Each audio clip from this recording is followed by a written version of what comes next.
In primetime news this evening, government facing more pressure after another day of protest action. It's your fault. Opposition blames industrial unrest on government arrogance. And later, where is the security? Relatives of missing teenage girl blames inadequacies of children's home.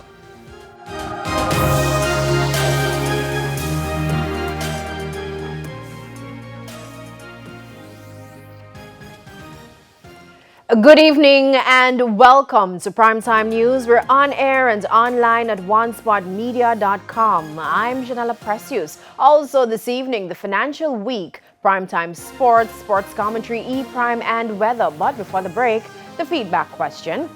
And this evening we're asking if you've used a COVID-19 self-test kit and tested positive. Did you report the results to the authorities? Give reasons for your answer. You can share comments online, facebook.com/television Jamaica and tweet us at televisionjam1. Please stay with us. Primetime News returns after this break.